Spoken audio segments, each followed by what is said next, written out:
to talk about using fabric scraps to make collages. In our fiber art section, and by the way, fiber arts means making art with yarn, thread, and fabric as a part of our art. So in our fabric area, there might be two different bins. One bin might have sheets of fabric. The other bin might have fabric scraps. Today we're only going to be using fabric scraps. So the fabric scrap bin should have some cut up fabrics that are left over from other people's projects, or some thread, or some little yarn bits. Those are all mixed up in our fabric scrap bin. So you can dig through and find some interesting prints. And if you have any that you like, you can take it to your seat. If you find any interesting yarn or thread that you would like to use, you may use that as well. So now I have my collection of interesting fabrics, yarn, and thread that I would like to use for my collage project. So you're going to also need a background paper, and you could even use a bigger sheet of fabric that you found as your background, or you could use some cardboard. That way it's going to be a little bit more sturdy. Before you start your projects, always write your name on your paper with pencil. Name should go on the bottom corner. Make sure that you write your class code and flip your paper over so that your name is on the back. Other than your background and your fabric scraps, you're also going to need some scissors. You could try using your regular scissors, but fabric is a little bit tough to cut with regular scissors. So if you're having a hard time, you can come borrow some fabric scissors. Now, fabric scissors are a premium tool, so you have to come borrow it from Mrs. Poole directly. One thing to remember about fabric scissors is that these are only for fabric. If you use it to cut paper or anything else, it's going to make it dull and it won't work for cutting fabric anymore. So if you borrow fabric scissors, please make sure to only cut fabric. So of course you can make any kind of collage using the fabric pieces and your background paper that you have, but I'm going to try and do a mixed media collage and drawing. And for this one, I'm going to cut up my fabric pieces into different kinds of shapes.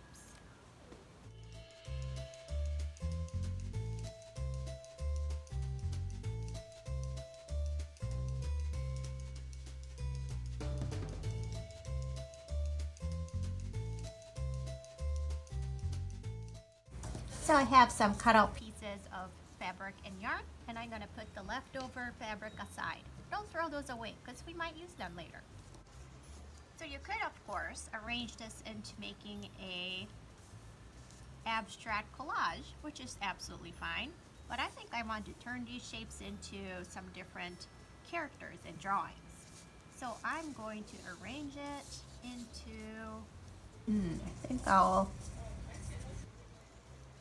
maybe turn it into a little bunny character.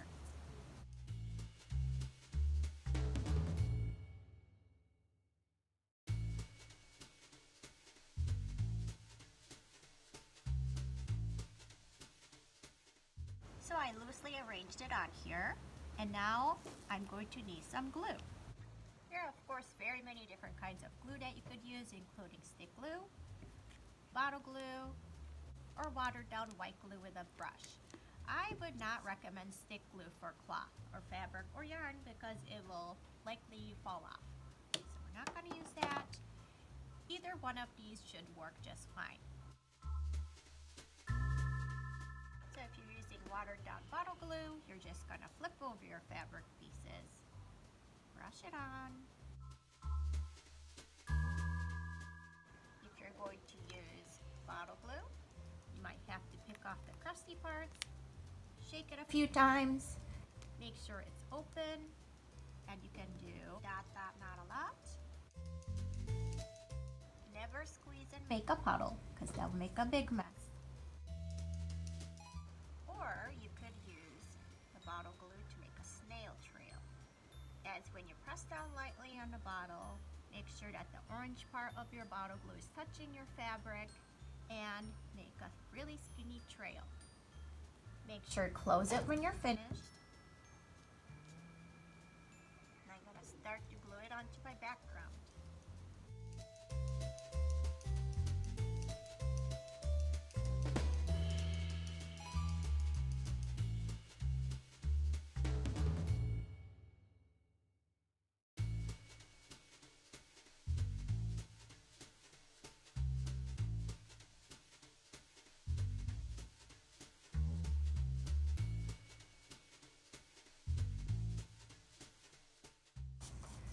So now I have my basic shapes on my paper.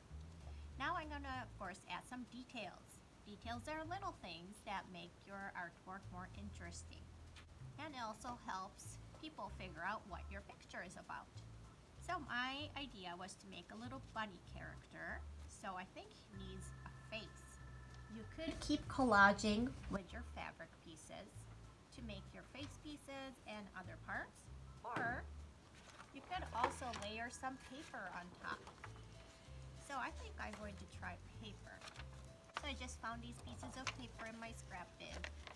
And if you can't find the right size or the color of paper that you need for your project, then you can always come get some paper from me too.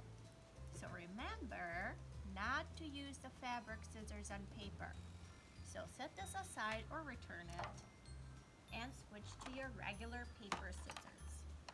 And whenever you cut your paper, make sure that you're not cutting into the paper and cutting in the middle. Always cut from the side and the corner. That way you're not wasting your paper and the next person can reuse what you didn't use. So this goes back in the scrap bin if you're done. Using my glue, snail trail,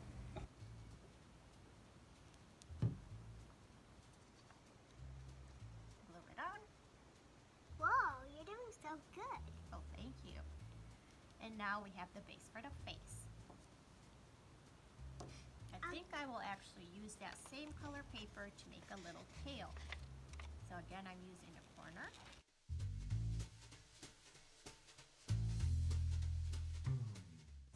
And making a little tail. Now I'm gonna make the eyes, again, cutting out from the edge.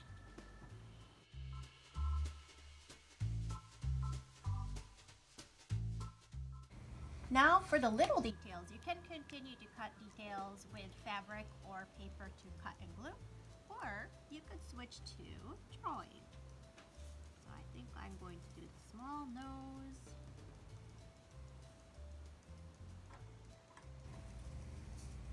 Little teeth. And then I think I want to make my bunny's eyes sparkly.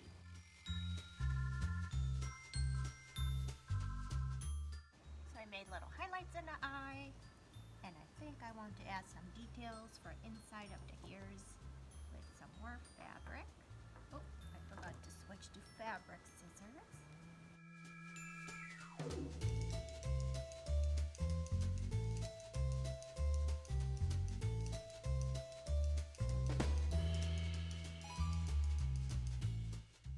So now I have my collage, and of course, you can always add a background.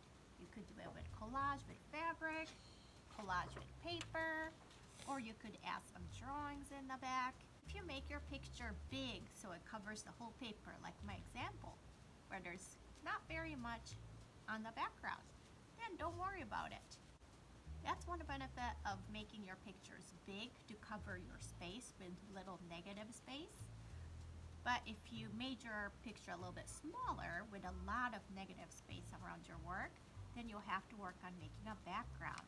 So when you're all the way finished, make sure that you put this in a drying rack because there's some wet glue on here. Your watered down white glue, make sure that you put your brushes back in and close it and return it to the collage box. Your bottle glue, make sure you close it all the way and put it in the collage box. Your fabric scissors, please do not return this to the collage bin because then somebody will accidentally use it for paper and it won't work anymore. So please bring this back directly to me. Your regular scissors can go back in the collage bin. Now your fabric scraps. Remember that there's two separate bins, one for fabric squares that have bigger pieces and one for fabric scraps. Please make sure that you put it in the scrap bin, not the fabric bin. We want to keep those nice and big and square. The scraps go back in here. Don't throw them away because somebody might be able to use it for something else. Put it in the fabric scrap bin.